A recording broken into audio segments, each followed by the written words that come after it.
Once again, welcome back to Mechabellum, playing against Codifly with Giant Specialist and Fang Phoenix at the start. I think that's a pretty good start, honestly. What am I going to pick? I'm picking the Area Specialist with Mustang Marksman. Once again, it's that type of start where I say maybe I can actually stand a chance. And then I remember there is these units, the Arclights here. Arclights, honestly, are very good at the start of the game. They counter so much. They're kinda like sledges, in a way. But kinda tier 0 sledges. They cost $100. And they do so much. Yeah, we'll see. Codifly is definitely a player that is quite a bit better than I am. So don't expect me to win this one, or maybe it will be another turnaround like recently. Who knows? Who knows? We will see what happens. He is going for a balanced positioning on his Phoenixes. I honestly think that is not how you're supposed to play Phoenixes in the first few rounds. I think you're supposed to stack them on one side, win that, and under the tower debuff, go for the other side and steamroll it. Arclights are going to be the thorn in my side in this particular battle.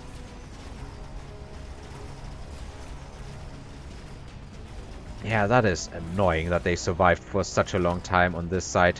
I'm probably going to lose the first round. It is weird how one counter that comes out just plain invalidates your entire army.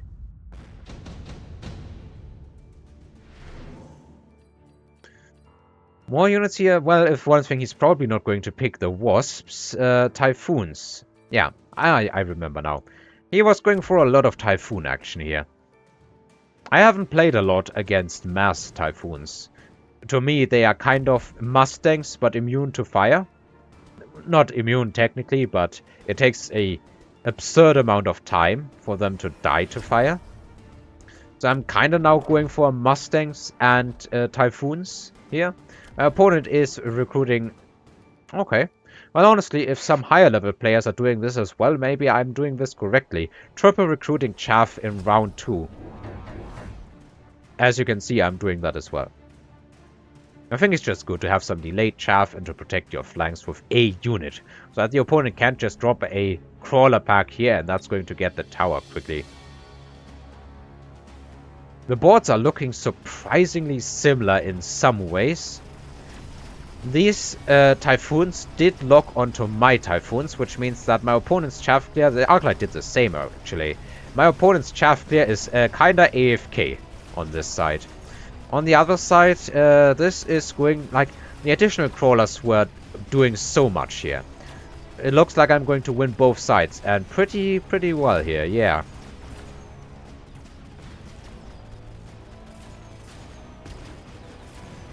Well, I wasn't winning that side, but there's only one Phoenix left, and that is not going to win this round, I hope. Yeah, the marksman hit it in time before it can shoot the tower. Intensive training or heavy armor? Difficult choice. I think in the past I would have always chosen intensive training. My opponent does. I go for the heavy armor. I think it's not bad going into that here. He is putting a level on a Typhoon. I guess that has a similar effect to heavy armor. So he's probably doing this right. So now level 2 Typhoons are on my other flank. I decided to put a level into range on the Mustangs that I was really unsure what to do in this particular situation. That is the entire truth behind the range take on the Mustangs here. I do not really know how to fight Mass Typhoon. I assume it is with Mass Fortress, and if you want to have chaff clear as well, these Mustangs are close to a level. They did top damage in the game so far. Honestly, maybe just that. I think that was my plan at least. Going for Mustang Fortress to counter the Phoenixes, to counter the Typhoons, and to have some decent chaff clear.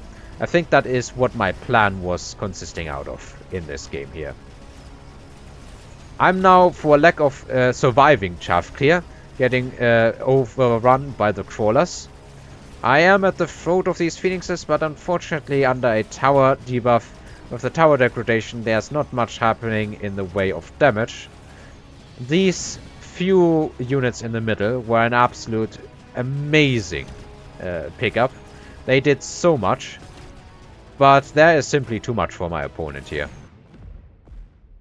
It did help so that I didn't get sandwiched between the opponent's forces coming in from my right and from his left.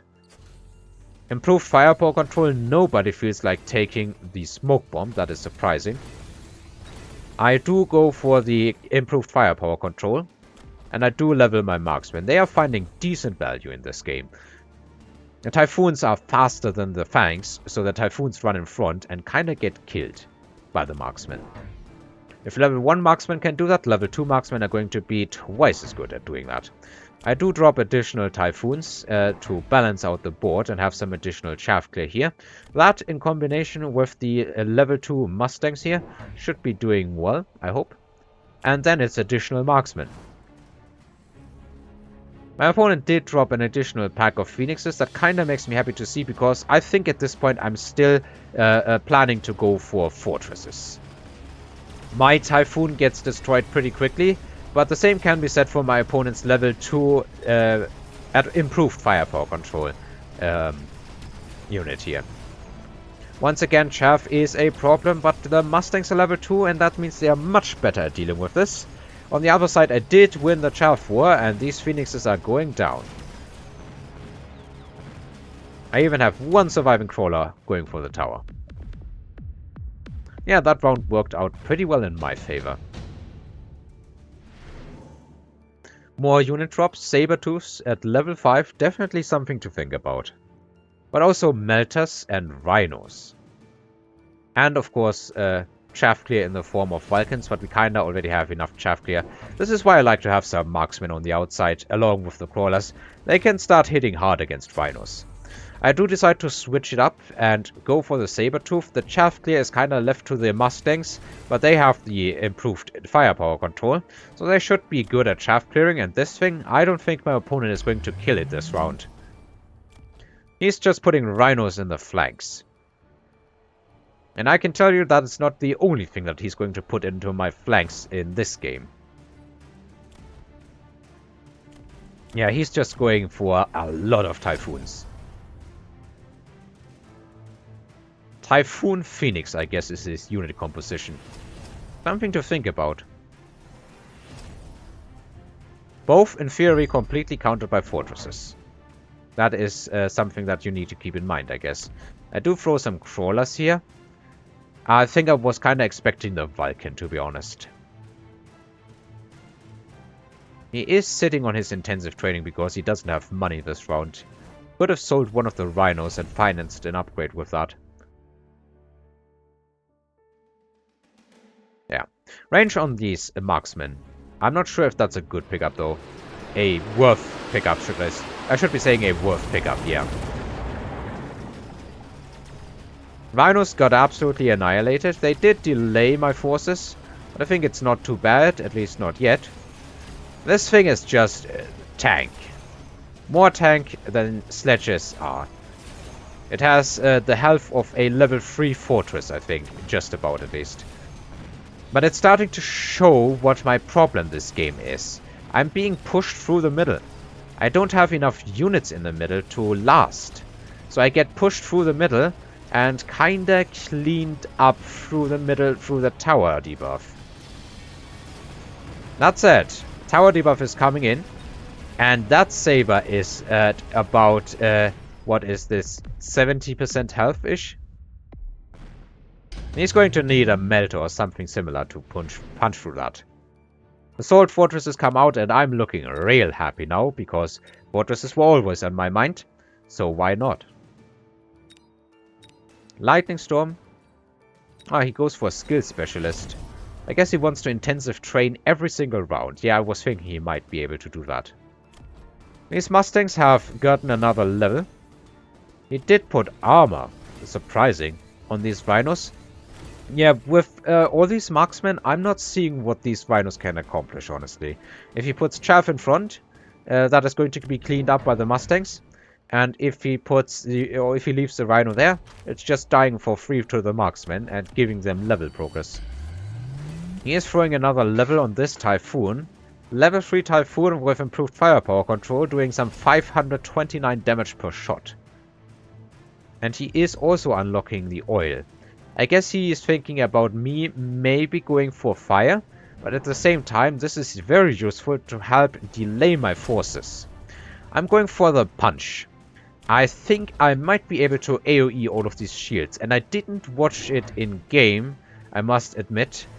So I don't know if it's going to work out or not. I don't know if the AoE from the rocket punch will destroy both the shields on a Typhoon if it happens. He's going for a melter at this point to destroy my fortresses. This is super annoying. Shields went down. Okay, it does seem like it does damage to all the shields, if I had to guess. Yeah, it destroys both shields at the same time, so that part of my plan is working. But at the same time, I didn't realize it last round, I think, which is why it didn't do anything to solve the issue. But I have nothing in the middle that can really defend against the push coming in. The flanks are pulling my forces apart. Let's just see how this goes, because these units, they can fight some. They have a good amount of range, but they're probably not going to be enough to kill all of this. There's no more chaff clear and the tower falls, yeah. But they were fighting like lions.